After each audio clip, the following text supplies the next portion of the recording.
beginning, this project Come In is about improving accessibility for museums in Central Europe and beyond.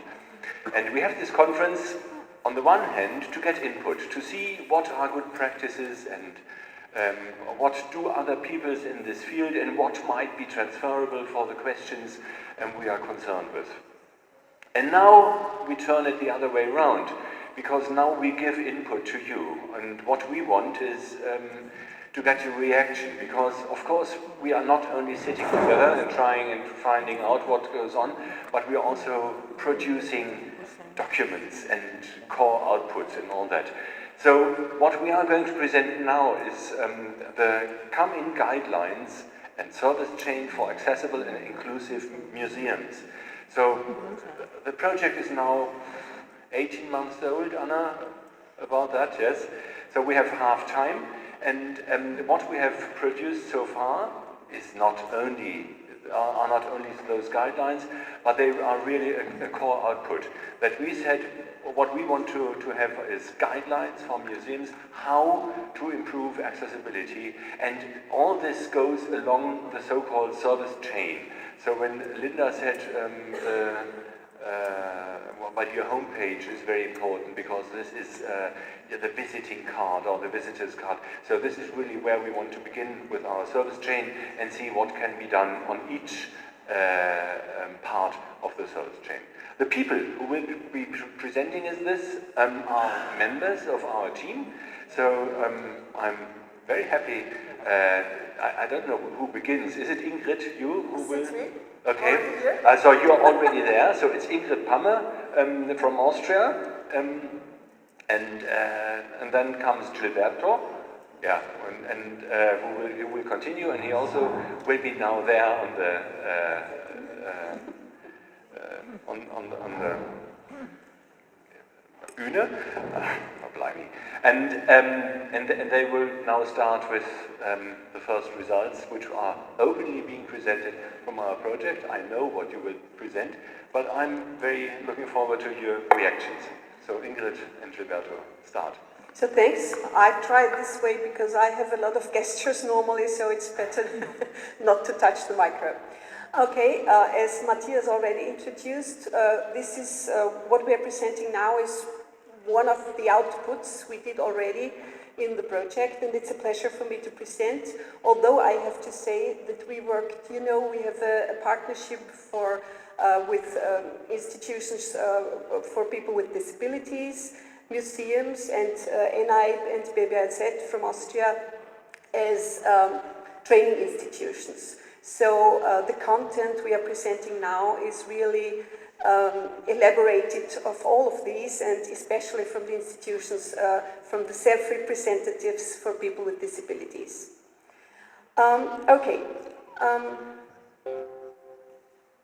So what was the purpose of the project? The purpose, the guidelines are meant as guidance to the museums and galleries.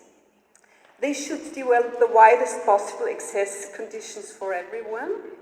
They should be a guide to adequate services to satisfactory standards of accessibility, to design and organize exhibition accessible, and to self-assess the whole service chain. And this is also, I think, the part we are presenting now more. The main guidance through this project is the idea of inclusion. I think it's clear to this audience, but we have to highlight it. Inclusion, it's the main idea behind. It's about to respect everyone the way how he or she is, and to provide opportunities for all people to attend and to live in society with the same possibilities. So what we followed on this inclusion idea, it's the biopsychosocial model. We already heard it from the mayor at the first statement, and it's great to hear a politician talking about it. It's not about a medical diagnosis, it's about the barriers that people who have this diagnosis face in society. So we don't focus on the disability, but we focus on an environment that is open for everyone, and not talking about disabilities, but about the barriers. And we want to engage dialogue with people with disabilities. I think this is a very important approach. We as service providers, we know a lot, but people with the disabilities are the experts, and they have to be included in the whole process. I already talked about the identifying and dismantling of barriers for people with disabilities. We also have to highlight it's not about charity, it's not about being generous as a society, it's about human rights. Accessibility and inclusion is a human right, nothing less. We already heard a lot about the idea of universal design. And the right to access also, not just in common social events, also museums and galleries. And what's also important to think about the strategic planning. So it's not a single event that you make a project for your museum, it's about putting it in your strategical planning for longer future. The second word we already heard several times this morning is accessibility. And in this project we followed the four aspects of accessibility. First one is physical accessibility, the thing we are all thinking of normally when we are talking about. It's accessibility to information and communication, it's social accessibility, and it's economical accessibility. I think I don't have to explain too much about physical accessibility. We already heard some very good examples. About information and communication, it's we already heard in the last presentation from my Austrian colleague. It's about giving information in a proper way in advance and after. So you shouldn't forget that, and we tried to include that in our thoughts. The social access is something more vague. We try to figure it out quite properly. It's to have equal opportunities. So we already heard it's great, for example, to have staff with people with disabilities hired as staff in museums. That's the idea of inclusion. People should be everywhere, and it should be seen also in the museum that there is a diverse society. And the last one, but not least, is the economical access. Is of course that the main idea is the same service for the same price. So it also shouldn't be positive discrimination. The legal framework that was guiding us, I think it's clear, it was the United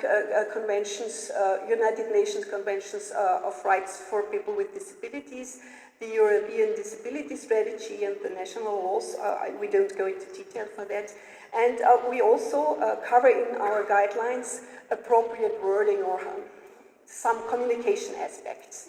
We've just prepared one slide for it, just to tell language is a very powerful, has a lot of power, and it's good to use language in a proper way. So we put in some things that recommend how to address people, how to call some things. I think most of the things should be clear, but it's also, we saw it in our own work in the handbook that sometimes we didn't stick really to this proper wording.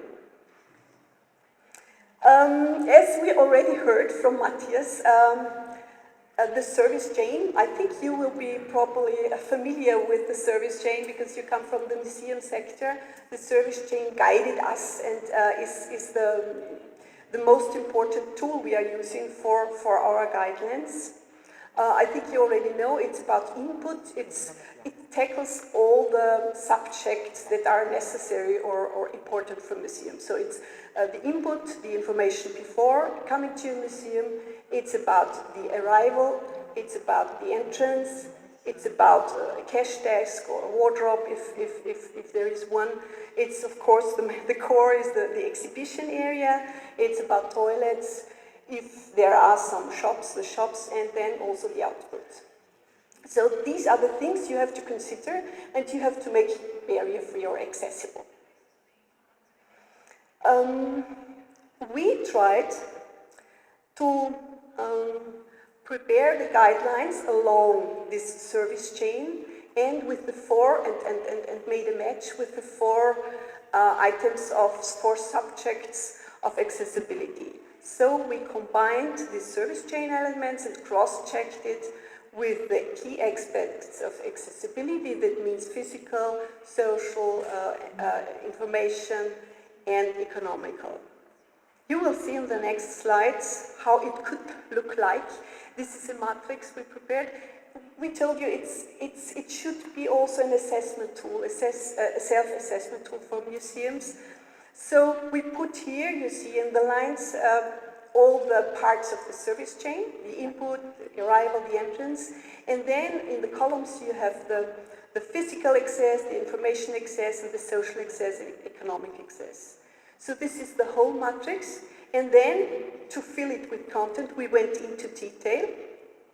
So for each part of the service chain, we developed physical accessibility and what it could be, what could be information and communication accessibility, what could be social access, and what could mean economical access.